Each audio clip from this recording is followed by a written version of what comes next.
What's up? Welcome back to this week's episode of Raw Talks, where I get real, raw, and honest about shit that's happened in my life and how it shaped me into who I am today. And today, I'm sharing my birth story. Can I just start by saying that the internet, and I feel like the world in general, sensationalizes childbirth. Yes, it is a beautiful thing bringing life into the world. But the process of bringing that life into the world is not only extremely demanding physically on your physical, not to mention painful, but it's also mentally exhausting, it's emotionally exhausting, and a lot of the time it doesn't go as picture perfect as what you see online. I went into my childbirth thinking that I was gonna push for 20 minutes. I was not gonna take an epidural. Everything was gonna be rainbows and butterflies. I was gonna have this beautiful baby in my hand and everything was gonna be great. Reality check. That is the exact opposite of what happened.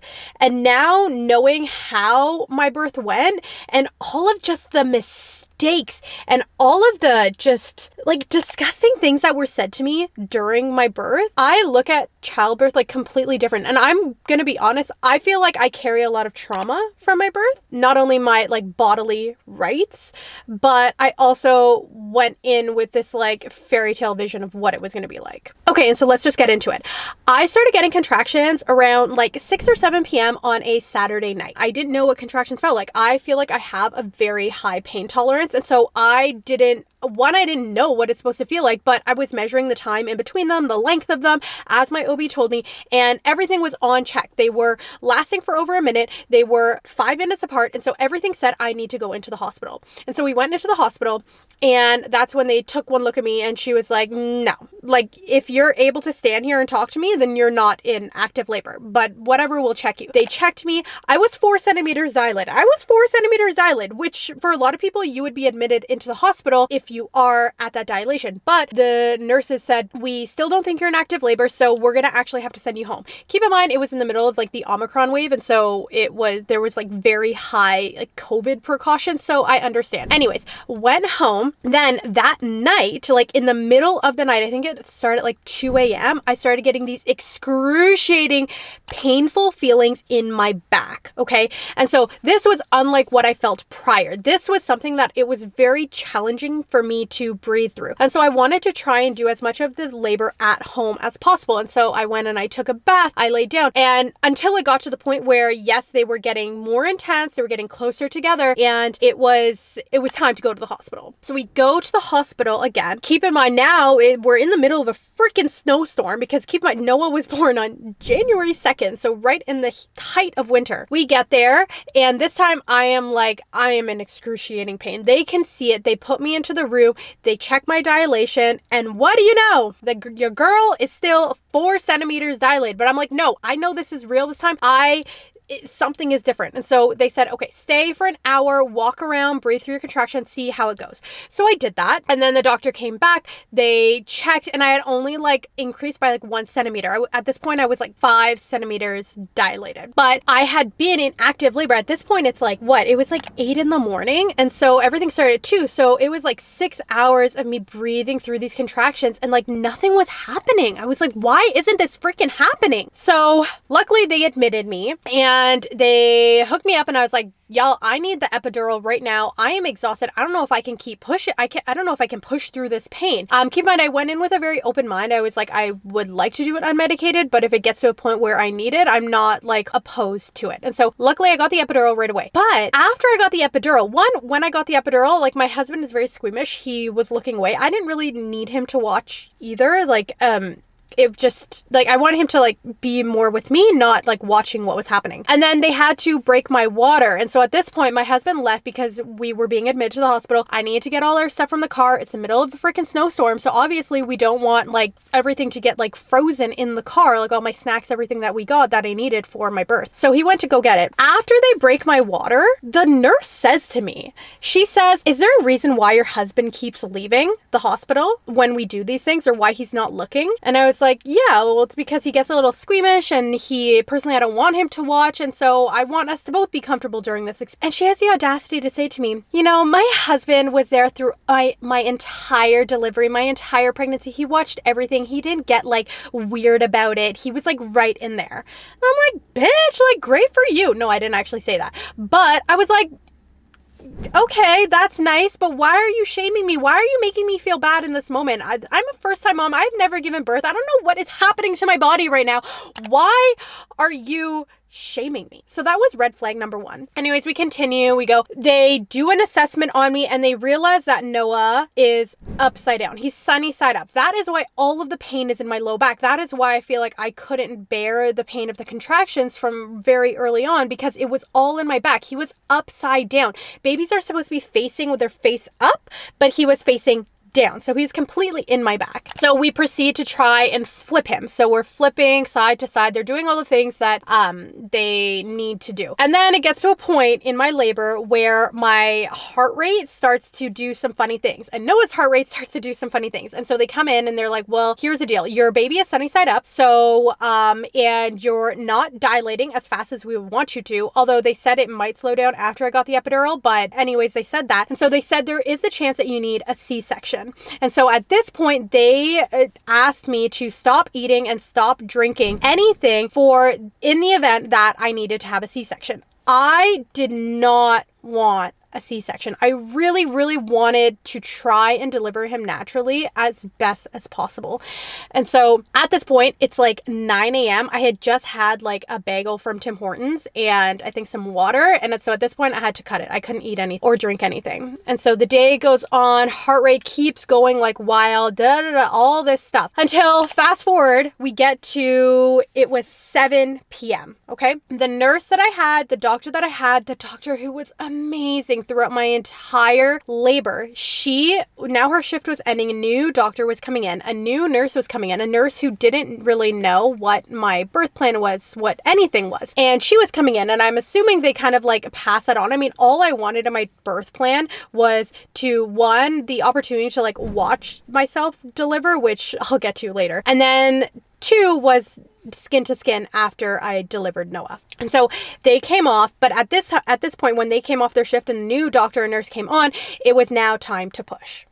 And so I had done a lot of research into the type of breathing that I wanted to do for delivering Noah. And so I wanted to breathe through the contractions and breathe through my pushes. And they basically looked at me and they're like, no. You're holding your breath, you're pushing down, you're bearing down, you're pushing. And I'm like, okay, but like everything that I had looked onto how to, like really activate your body to deliver a child is to like breathe down into the area that you're trying to push, not hold your breath. And so that was like another red flag. I'm like, I don't know about that, but of course, at this point, I'm like, I got to listen to the doctor. I got to listen to the nurse. Let's do it. So we do that. But this new nurse that came in, she had a brilliant idea. I don't know where this idea came from, but they had checked what the position of Noah, and both the nurse and the doctor were confident that he had flipped. And so now he was in the right position. It was time to push. And this thing was getting underway. Start to push. And she was like, I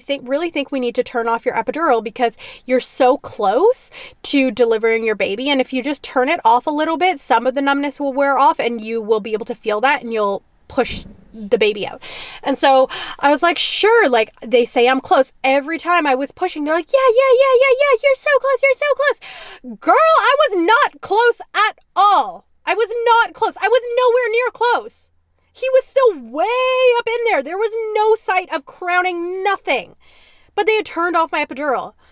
And so now the epidural starts to wear off after 30 minutes. Now I am feeling everything. Keep in mind, I am feeling all the pain.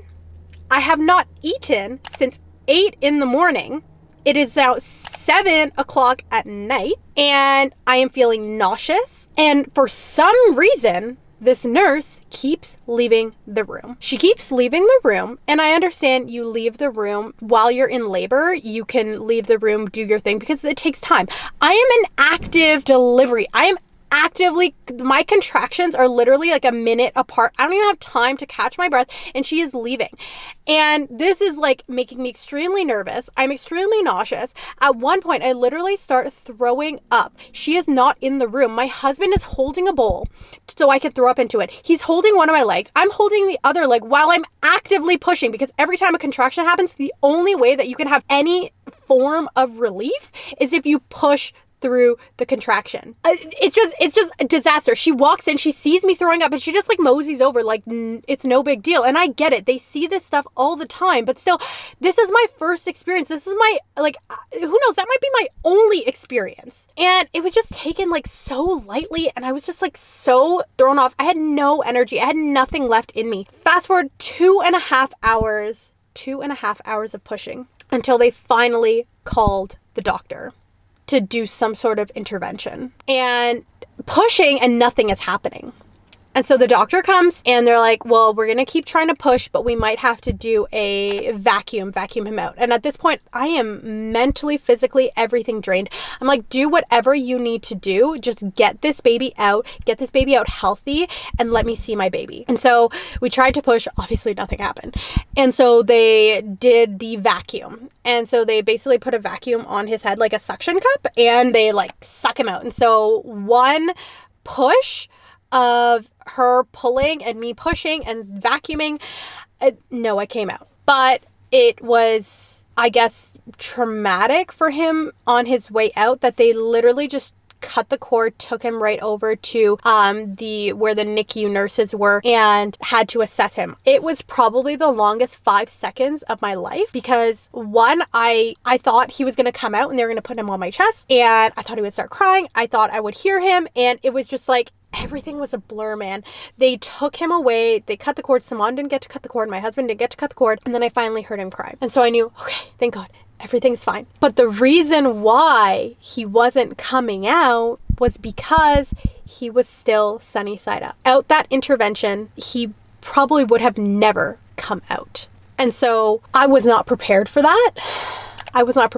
And so I'm lying there. Of course, like there's blood everywhere. It looks like a damn crime scene. I am lying there and I am completely out of it. The doctor is stitching me up. I'm asking her, okay, what's the situation down there? Did I tear? She's like, yes. And I was like, okay, like what degree? And she's like, I'm taking a look. And she was being so rude to me. And I was like, okay, I just like want to know what's going on. I want to know like what's going on with my body right now. Like, so I can prepare and I can like better like heal and treat myself after I leave here. Like, I feel like I should know, until I finally got it out of her. And she told me it was a 2nd-degree tear and she's stitching me up, and that was it. She left. I don't even know how many stitches I got. I don't know anything. But at this point, I see my husband has Noah. One, he's wrapped up already, and my husband's holding him.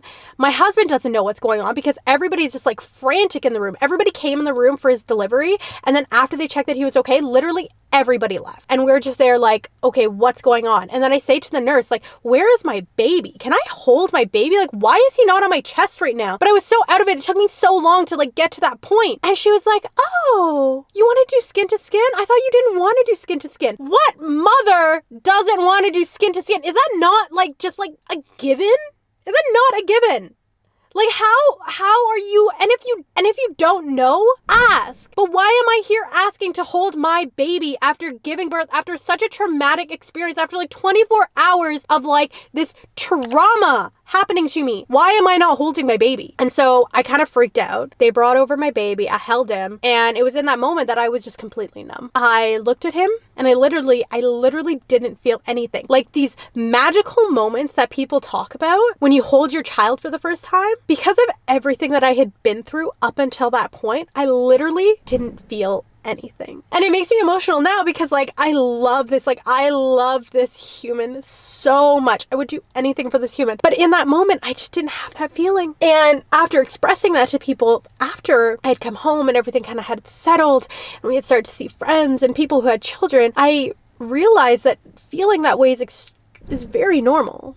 And so many other moms feel that way. And I felt so much shame in that moment for not instantly connecting with him because of what I thought it was supposed to be like. And so